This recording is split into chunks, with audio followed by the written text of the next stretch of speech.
বন্ধুরা, আপনার বাড়িতে কি কোনো মেয়ে রয়েছে? কলেজে ভর্তি হলেই কিন্তু সত্যি মিলবে তাদেরকে ৫০,০০০ টাকা। এমনই একটি বড় ঘোষণা কিন্তু সামনে আসছে। রাজ্য বাজেটে মেয়েদের জন্য কি নতুন বড় ঘোষণা করা হয়েছে? কারা পাবেন এই সুবিধা? কিভাবে আবেদন করবেন? আর কি নথি লাগবে? আজকের এই ভিডিওতে আমি বিস্তারিতভাবে আপনাদেরকে সেই কথাটি বলে দেব। তাই ভিডিওটি অতি ইনফরমেটিভ। ভিডিওটি অবশ্যই শেষ পর্যন্ত দেখতে থাকুন। বন্ধুরা, আপনারা দেখছেন জনকল্যাণ প্রকল্প ইউটিউব চ্যানেল। সরকারি স্কিম, প্রকল্প এবং গুরুত্বপূর্ণ আপডেট সবার আগে পেতে আমাদের এই চ্যানেলটিকে সাবস্ক্রাইব করে পাশের বেল আইকনটিতে ক্লিক করে অল নোটিফিকেশান করে রাখুন। এবং যারা ফেসবুক পেজ থেকে আমাদের এই ভিডিওটি দেখছেন তারাও পেজটিকে কিন্তু ফলো করে রাখতে ভুলবেন না।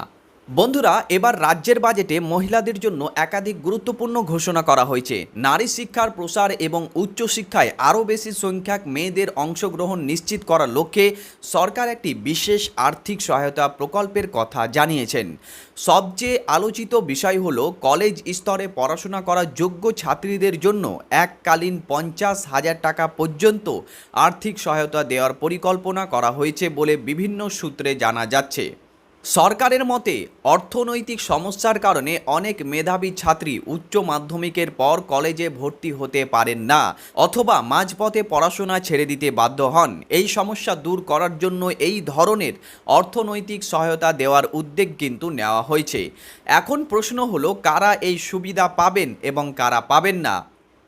প্রাথমিক অনুযায়ী আবেদনকারী রাজ্যের কোনো স্বীকৃত কলেজ বা বিশ্ববিদ্যালয়ের নিয়মিত ছাত্রী হতে হবে বলে জানা যাচ্ছে।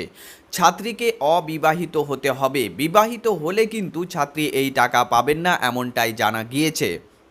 তৃতীয় নম্বরে, নির্দিষ্ট অন্যান্য যোগ্যতার শর্ত কিন্তু পূরণ করতে হবে, যা সরকারিভাবে বিজ্ঞপ্তি প্রকাশের পর স্পষ্ট জানা যাবে বলে জানা যাচ্ছে।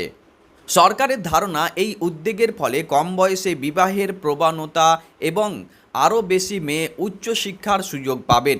বিশেষ করে গ্রামীণ ও আর্থিকভাবে দুর্বল পরিবারের ছাত্রীদের জন্য এটি বড় সহায়তা হতে পারে বলে জানা যাচ্ছে। এবারে জেনে নেওয়া যাক যে আবেদনের জন্য কি নথি লাগতে পারে, অর্থাৎ কি ডকুমেন্টস আপনার দিতে হবে। ১ নম্বরে, কলেজ বা বিশ্ববিদ্যালয়ে ভর্তির প্রমাণপত্র আপনাকে লাগবে। আধার কার্ড বা পরিচয়পত্র আপনাকে দিতে হবে। এবং তৃতীয় নম্বরে, ব্যাংক অ্যাকাউন্টের বিবরণ দিবেন যাতে আপনার ৫০,০০০ টাকা ঢুকবে। চতুর্থ নম্বর, শিক্ষাগত যোগ্যতার নথি, অর্থাৎ আপনি কতদূর পড়াশোনা করেছেন, মাধ্যমিক, উচ্চ মাধ্যমিক নাকি কলেজে পড়ছেন। এবং চতুর্থ নম্বর, অবিবাহিত হওয়ার প্রমাণপত্র, অর্থাৎ আপনি বিবাহিত নাকি অবিবাহিত সেটি কিন্তু আপনাকে প্রমাণ করতে হবে এবং তার জন্য কোনো সার্টিফিকেট আপনাকে প্রদান করতে হতে পারে। সরকার জানিয়েছে আবেদন প্রক্রিয়া সম্পূর্ণ অনলাইন বা ডিজিটাল পোর্টালের মাধ্যমে কিন্তু পরিচালিত হতে পারে। যাচাই সম্পন্ন হওয়ার পর সরাসরি উপভোক্তার ব্যাংক অ্যাকাউন্টে কিন্তু এই টাকা পাঠানো হবে। তবে বন্ধুরা, একটি গুরুত্বপূর্ণ বিষয় মনে রাখবেন, সরকারিভাবে পূর্ণাঙ্গ বিজ্ঞপ্তি প্রকাশ না হওয়া পর্যন্ত কোনো তথ্যকে চূড়ান্ত বলে ধরে নেবেন না। নতুন কোনো আপডেট প্রকাশ হলে আমরা অবশ্যই সবার আগে একটি ভিডিও বানিয়ে আপনাদেরকে জানিয়ে দেব।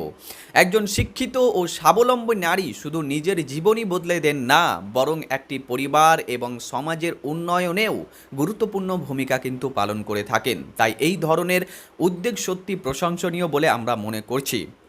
আপনার বাড়িতে কি কোনো মেয়ে কলেজে পড়াশোনা করছে? এই উদ্যোগ সম্পর্কে আপনার কি মতামত অবশ্যই কমেন্ট বক্সে কিন্তু জানাতে ভুলবেন না। আজকের এই ভিডিওটি যদি আপনাকে একটু তথ্যবহুল এবং ইনফরমেটিভ মনে হয় তাহলে অবশ্যই ভিডিওটিতে একটি লাইক করুন, বন্ধুদেরকে বেশি পরিমাণে শেয়ার করুন যাতে করে সকলে এই গুরুত্বপূর্ণ আপডেটটি জানতে পারে। এবং আমাদের এই চ্যানেলটিকে আপনি যদি এখনও সাবস্ক্রাইব না করে থাকেন তাহলে অবশ্যই সাবস্ক্রাইব করুন এরকম ইনফরমেটিভ ভিডিওগুলো পাওয়ার জন্য।